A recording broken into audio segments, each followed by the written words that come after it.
And now, it's time for another Dice Tower review with Tom Vasel. Hey everybody, I'm Tom Vasel, and today we're taking a look at Starcadia Quest. I gotta say, I'm pretty excited about this one, folks. Starcadia Quest is the sequel of, well, almost like a 2.0 version of Arcadia Quest.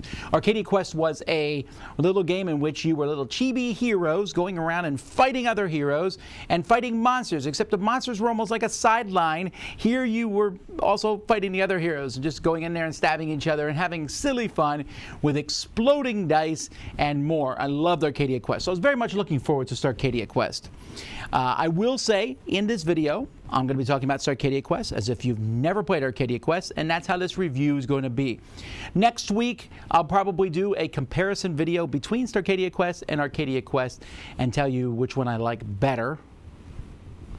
But I'll give you some of the substantial differences between the games if you want to know which one you should get. But let's take a look at this one here and see what I think of it.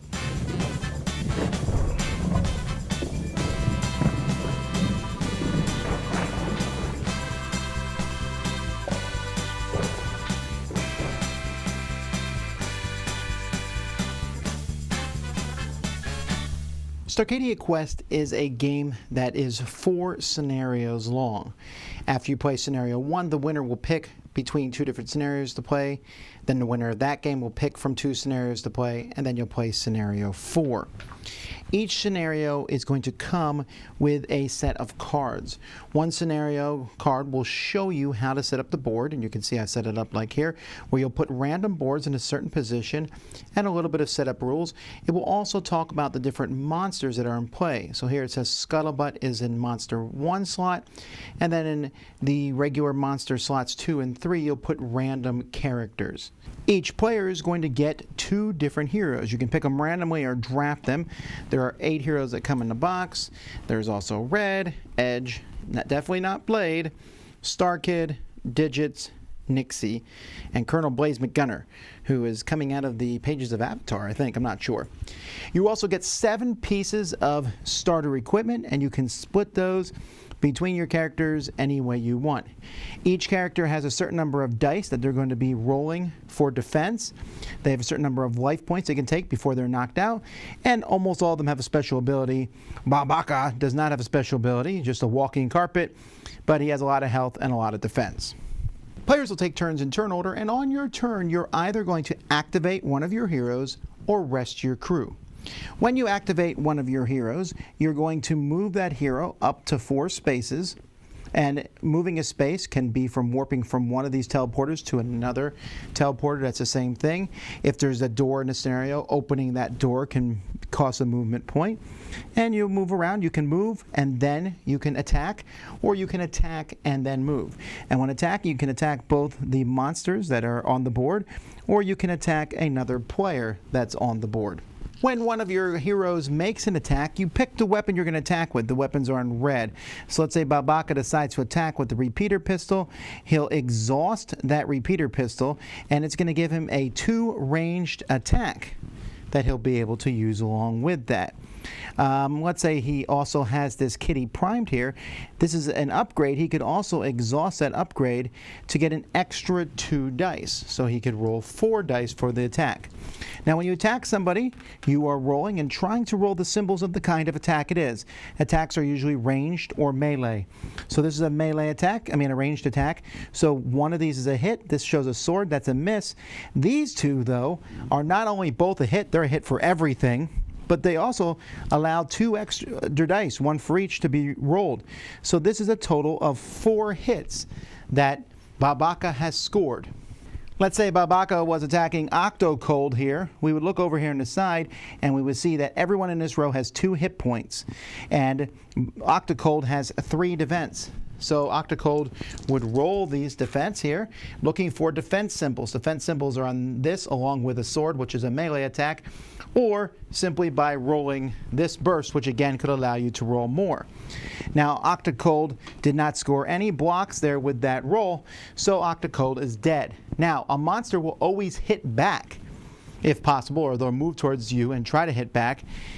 unless you overkill them. This is 4 hits, and in this case, Babaka got an overkill against Octogold, so Octogold is removed from the game, or from the board at least, and Babaka gets 1 victory point for taking that character out. So these are the bad guys. Like I said, they'll often be random. They have special attacks. They have a certain number of dice that they will roll in an attack. Had Babaka not destroyed Octogold, Octogold would have had a 3 ranged attack that they would have done back to Babaka, and Babaka would have to use their defense to defend against that. And then, so everyone in this row has the same thing. This is your movement, how many victory points you're worth. You can see the officers are worth more points down here as they show up, and the game comes with various different good guys that can go in different spots, and different officers, and then even a villain, a big bad guy who will show up. When a hero takes enough hit points that basically take them out, then they're out of the game temporarily. They've been knocked out. To bring back a knocked out hero, instead of activating a hero on your turn, you can rest your crew. When you rest your crew, you get to reactivate all your weapons. If one of your characters is knocked out, then they heal all their hit points. If they are not knocked out, the hit points don't go away, and you'll get to respawn them back in your starting shuttle or adjacent to a character that you already have on the board. Now, regardless whether a player does an attack action, activating a hero, or resting, at the end of your turn, you will draw the top event card. Now, when you draw these event cards, the first thing you'll do is you'll look at the symbol here in the top half of the card. And if there is a character in that spot matching that symbol, and that character is on the board, you can move and attack with that monster. You're going to attack someone else, likely. If there isn't a character of that type on the board, then you can spawn one in one of the many red spots here, these spawning spots on the board. And if there's no card in that spot at all, and then in this scenario, this means nothing. Then at the bottom, you can do whatever the action says. This one here says summon any trooper. So you can pick any of the troopers at the top and summon them. And there's all different types of things you can put here. You can pick a type of monster. The next time someone kills that type of monster, they get an extra victory point. Pick a monster on the board and put it on top of a portal. Summon an officer. Pick a tile in a direction. All characters in that tile move 1 space. So again, you're going to draw one of these and flip it every time. Players are attempting to accomplish different quests. In every scenario, there's PvP quests. You want to take out someone from the other teams. The first person to do so will take these cards, which are worth 2 victory points. Whenever you kill someone from another team, you're going to get a victory point. Whenever you kill a monster, you'll get victory points based on the level of that monster. If a monster kills one of your heroes, then everyone gets a victory point except for you. And then there's likely going to be, with the scenario, some quests that are very specific to that one. So here, for the first player to kill 3 troopers, gets this one, which is 2 points. Here there's a blue quest token on the board, and the first person to end with that, basically who ends activation on the destination while carrying the blue quest token, completes this quest. So you need to get it to a certain spot, and if you do so, you get 4 victory points. When all the scenario quests and at least 1 PvP quest are finished, that's going to end the scenario. Players are going to calculate their points, and whoever has the most is the winner. Players are then going to grab a bunch of equipment that basically is based on the level. So this is level 1 after you play the first mission, and players will take turns drafting this new equipment, and they're going to be adding more and cooler and better things, like maybe this ion shield, which gives me an extra 2 dice on defense and an extra die when it's attacked. And look, since it has no gray on the sides, this is not one that ever deactivates. Or maybe a blast vest, which gives me an extra die on defense, an extra hit point, and I can re-roll a die. So there's some really neat stuff that you can get, and it's going to get better from scenario to scenario. The first person to take out another player will also get a specific piece of equipment, and there are other possible rewards that you might find as the game goes by. That's pretty much everything. There's more going on. Monsters will activate if you come within a close spot from them and you move away. The monster will activate and try to get you. And there's tokens on the board that you can pick up that you'll be able to use that can heal your hit points or unflip your tokens or give you extra movement. And if you're killed, you drop them. And sometimes there will be victory points just sitting around on the game board. If you run over them, you can pick them up. But that gives you a general gist of how the game plays. It's a command game, so therefore the components are going to be fantastic, but I just wanted to talk real quickly. There are 8 different heroes in the game. Hannah alone here, if the person has no wound, then she does not exhaust her weapons. So it's good for her to go and take out monsters, because if they have no wounds, it's a good way to clear them out. Like I said, he has no special abilities, but good dice. I don't think that. I'd rather have the special ability myself. Colonel Blaze McGunner, when he attacks with a ranged weapon, hits are gained with the sword instead, which is good since the sword's on 50% of the sides of the dice rather than just 2 of the 6. Bread hits better when she has wounds, one of my favorite special abilities. Edge, when he rolls with a melee weapon, each one of these is an additional hit. He is my favorite character in this set. Star Kid, when using a portal, can jump to any other portal of any other color. Very awesome. She ends her movement at a computer terminal. She heals fully and unexhausts all upgrades. That's also an amazing ability to have. When Nixie attacks with a ranged weapon, your target rolls -2 defense dice. And so these are the main characters that will be in this. There's also, like I said, all kinds of cool things. These are really good quality tiles. There's lots of boards. These boards have nothing on the other side, which is a little odd. I figured they could have you could have just flipped them around before you made your thing. But the background and the art, I think, looks fantastic. But I think whatever people are really interested in are the miniatures themselves. Now, these are chibi miniatures. You can see here a bunch of the character miniatures, but they're really cool. I'm sure they would look even better painted, but I have to say, even without them being painted, I really like how they look. They're nice, they're good, they're quality. The game comes with quality dice that roll really well. The whole thing is just a really nice package. There's a sheet that comes in the game where you'll keep track of everything if you're not going to play the whole campaign in one sitting, which you probably won't. You can keep track of what's happening here, and it tells you your heroes' names and the different upgrade things that they have. So that's really well done. Like I said, high quality. I love Starcadia Quest, super fun. Now, this is not a surprise. Again, I liked Arcadia Quest so much, but man, I forgot how fun and entertaining this system is. Now, nowadays, I've been kind of somewhat loud in my, another campaign game. I don't mind Starcadia Quest's campaign settings because, first of all, it's only 4 missions. It's easy to stay between them. And secondly, you don't have to play the campaign. You could just pick one of these missions, grab the upgrades that you need before you play it, and then just have a rip-roaring time. They're also not long. I mean, if you play Starcadia Quest, it's about an hour to 90 minutes per thing. So if you play 1 or 2 a night, it's very easy to go through this and you're done and can play it again.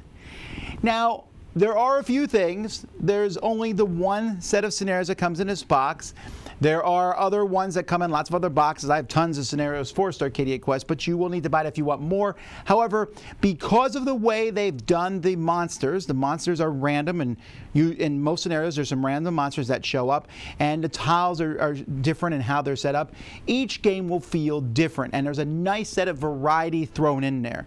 Yes, I want more than the 8 heroes in here and the 6 different monster types, but if you want more than that, there's a plethora out there, and I don't have all of it, but I feel pretty confident I have enough. There's a lot and tons of variety.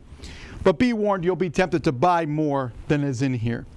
Still, the concept of this game, there's so many things I like about it. Turns are fast. I move, attack, or rest. And even if you just rest, which is not the most exciting of turns, you still now get to activate a monster on your turn and move a monster and attack with that monsters. And monsters are running all over the place in this. They can be deadly, and you're going to see a lot of people getting killed from monsters. And you have to take into account what monsters might be coming to get you. And this is just a rough and tumble. It's like King of the Hill. You know, that game where someone's on the hill and someone else pulls them down? That's what this is. In fact, specifically, there's a few missions, and this is my one small little problem I have, is that there was occasionally the mission where it's like, get this and get it back to your ship or something. So I grab it, I'm running, the next person grabs it from me, and then they run, and then I go grab it from them, and then Judy comes in and grabs it, and then Samantha grabs it, and it's just this back and forth and back and forth.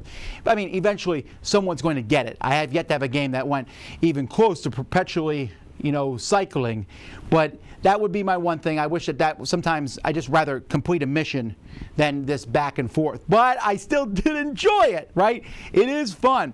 The models and the components are fantastic. There's really cool upgrades. Each time I look, the thing is, this game really taunts you. When you're finished with a mission, you're like, all right, that's enough for tonight. Let's upgrade our characters. Everyone upgrades their characters and they go, well, I want to play another mission with these awesome upgrades. And then you do. So much fun. The 2 heroes is a good number of heroes to have. It lets you concentrate on both of them. You can make one a melee warrior, the other ranged, make them both ranged, work off their special abilities.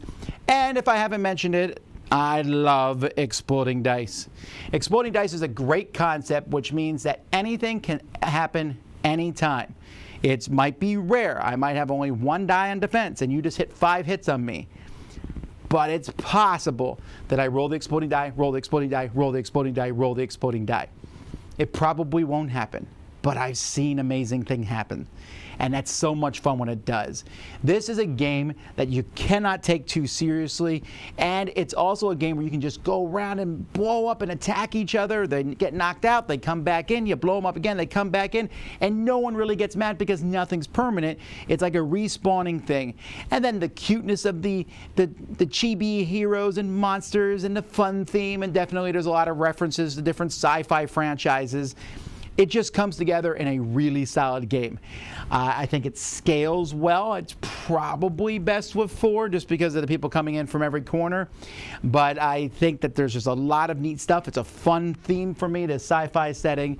It's just a grand blast of a terrific fun ball fire time. And I think I'm using too many words there. Just let it be said that Starcadia Quest makes me giddy when I play it, because I get to go in and do cool stuff. I get to use my upgrades. I get to do an amazing attack that might fail, but then my amazing defense works on the next time.